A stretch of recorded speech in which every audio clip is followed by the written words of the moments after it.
I'm Sophie Foster, and welcome to Can We Talk About That? The podcast where we break down gender-based violence, what it looks like, and how it shows up in our everyday lives. In each episode of this podcast, we'll sit down with the experts in our community, the people working the front lines of prevention, support, and system change right here in Oxford County. A note before we start our episode today is that we will be talking about heavy topics, which include abuse, trauma, and violence at some points. We just want you to take care of yourself as you're listening. So if you need to take any breaks, or maybe pause, or just come back later, please feel free to do so. If you or someone you know needs any help, you can always call the Domestic Abuse Services crisis line. It's confidential, free, and open 24/7. And that toll-free number is 1-800-265-1938. Please like, subscribe, and share these episodes as we learn together and break down gender-based violence. So for today's episode, I'm here with Joanna Parker and Mary Anne Da Costa. They're actually my co-workers at Ingamo Homes. Mary Anne is our intake coordinator, and Joe is our transitional support worker. Mary Anne will pick up the phone, she looks at the applications, she tracks our wait list, and she helps accept people into the program.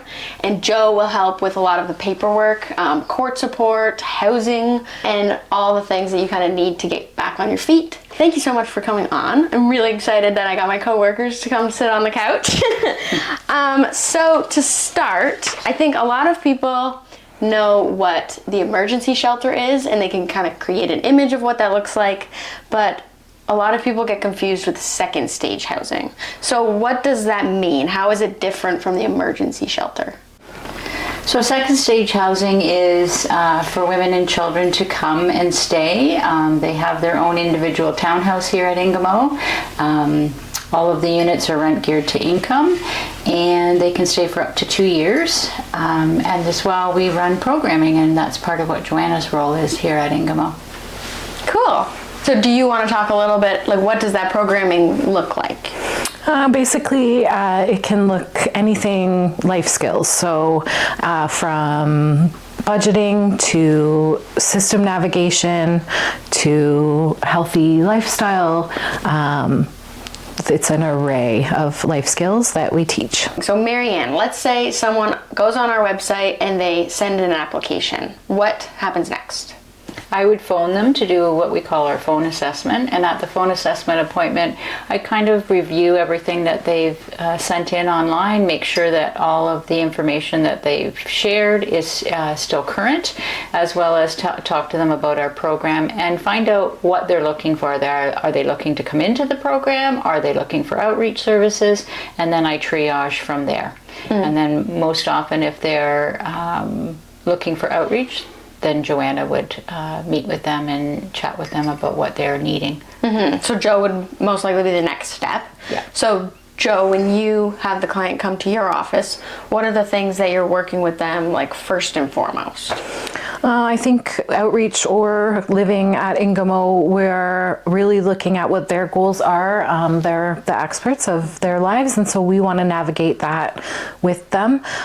So oftentimes that's going to be safety planning, risk assessment, and safe and secure housing. So we're filling out safety plans, we're filling out risk assessments ongoing as they work with Ingamo throughout the entire time, and doing that housing paperwork for rent geared to income housing, which also can entail a special priority request, which is something that women who've experienced violence and have lived with their abuser within the last 3 months, they're eligible to apply for special priority, which puts them to the top of those housing lists that they've chosen. Mm-hmm. So, okay, you used a couple words there that I just want to clarify. So risk assessment would look like just trying to determine how high the risk is in this person's life, if the abuser's close, if they know where they are, how violent that person is. Is that correct? Yep. Okay, and then safety planning, what does that kind of look like? It's similar, but it's also just around what safety pieces do the individuals need in place to feel safe and secure, and to know that they have everything they need. So it might be a matter of photocopying all of their ID and having a second set of that somewhere safe that they can access, or it might be about always having a court order on them. It might be about physical safety, so ensuring that they have locks on their doors and windows. So it really depends, but it's just about their whole world and what is safe in that world. In their context, what it looks like. Maybe can you paint a picture of like how someone would come to Ingamo Homes? What would their situation maybe look like for them to get here? So applications come through our website. Sometimes we get applications directly from the shelter staff, and most often they apply online, and then I do a phone assessment with them. And then sadly right now we are experiencing a huge wait list. We have about 28 on our wait list right now. So at that phone assessment I do kind of review with them the wait list, as well as I offer if they need any resources for outreach, and then I connect them to Joanna, so Joanna can support them with housing and income and that system navigation if they need some support while they're waiting on our wait list. I think we use that word a lot, outreach, and for both Dasso and Ingamo. So can you explain maybe what is outreach? What does that mean? It would just mean that a woman doesn't necessarily live in this program, but they are utilizing some of the services of this program. Right, so that could look like court support. It could be court support. Maybe applying for school. Yeah, it could or maybe be help applying. with the kids. Help with the kids, But I do find, Joe, you do a lot of like court support, and we will get into that in another episode, just explaining more of what that looks like and maybe what that support looks like and how complicated it is. So hold tight for that episode. This is more of a hopeful question, because I know it is a really tough job, and I think you guys have really tough jobs, especially as an outsider coming and starting to work at Ingamo. So what do you find? Second stage housing obviously gives many of these families a moment to breathe and relax after coming out of the crisis moments. And what kind of changes or healing do you find or see happening in those families once they get settled here? See that they're relaxed, they're building trust. Trust is a big thing for them to learn and to rebuild, because it's been taken away from them when they've been in that abusive relationship. So I think that takes them a while to get to know us as staff, as well as the community here, and to build that trust with everyone here at Ingamo. So day to day, obviously we don't have these, like the kitchen program or any of these other little fun day activities we do with the families. What do you find on average? Everyone's different. What do you find a day-to-day looks like for maybe the families that live here? I mean, I think it depends. Some families we have, they're going to school and going to work, so they're getting up early in the mornings and off doing their days, and other families are here a little bit more often, or maybe there's no children in that family, or so it really depends. But it's set up like a townhouse facility, so they're able to access office staff whenever needed. They can come up and talk to us at any point, but so it's kind of like just normal living. Yep. But they have all these community supports to kind of help them through that day to day. Yep. Because if you go through that crisis moment or the emergency, and now you're in this more second stage setting, it makes sense that it would be, you're living your normal day to day, you're getting back in a routine, but we're here to help for anything that you need. yeah. Mary Anne, you mentioned families can stay for up to 2 years. Right. How long do you find most people stay? Well, like Joe was saying, the wait list is so long to get into Oxford County housing or affordable housing. It's few and far between. So I'm going to say that we've got clients right now who have been with us going on 3 years. Right. So it's a big challenge, and that's probably one of our biggest challenges. We need more rent geared to income affordable housing units in all of Oxford County. Mm-hmm. So I would say anywhere from 2.5 to 3 years we're seeing clients stay. Yeah. Do you find for your role specifically, do you have like goals that you have maybe for a family or for the women staying here by the time they leave? What do you want it to look like for them? Hopefully housing.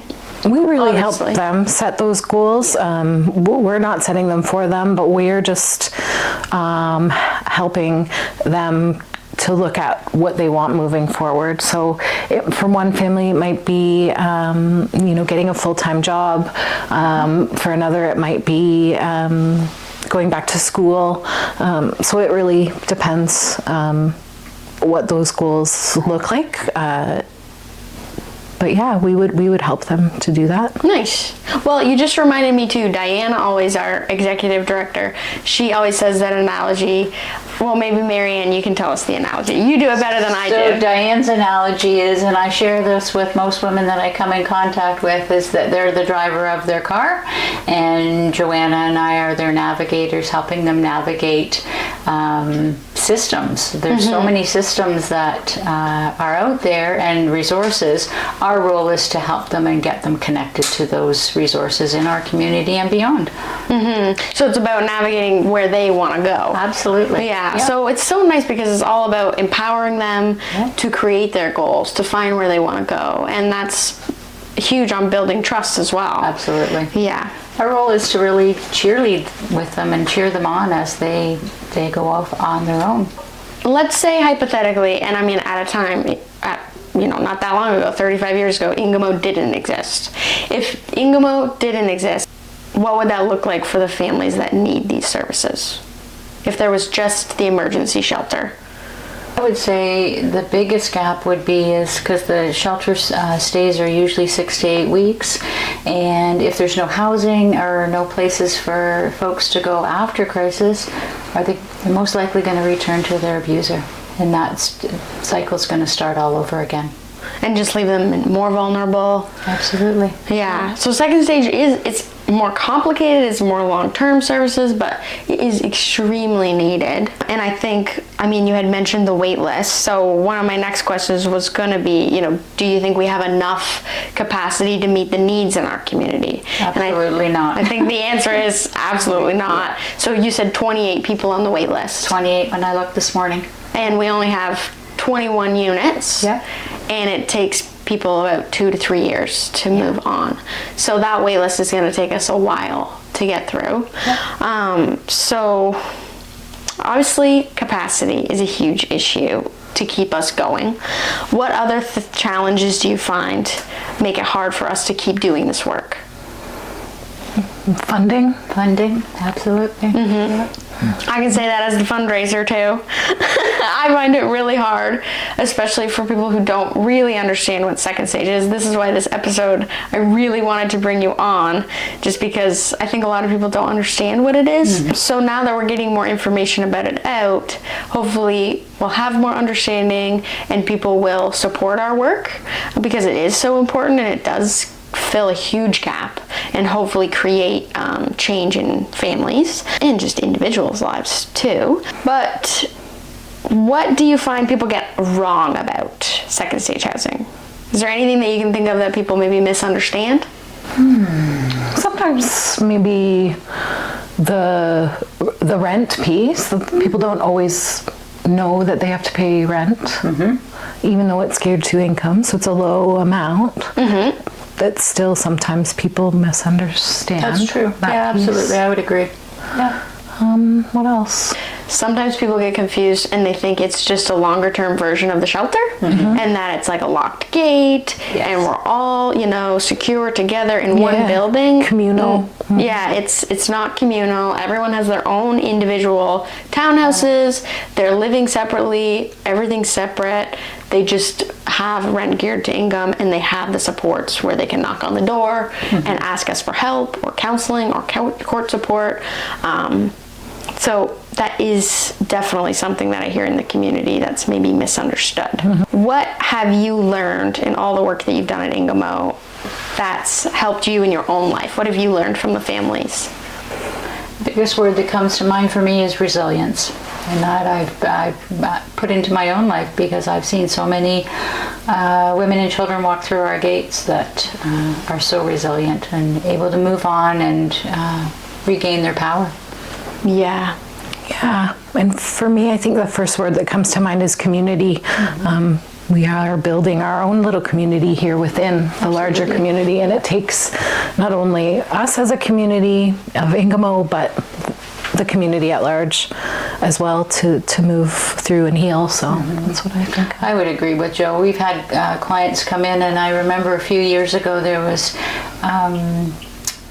two families that they ended up not knowing each other when they came to Ingamo, and I believe this community helped them become very good friends to the point where they moved in together, and the two families joined, and they're now living together in the community. Oh, that's amazing. It speaks to what Joanna was talking about in community. Yeah. So my last question of our episode today.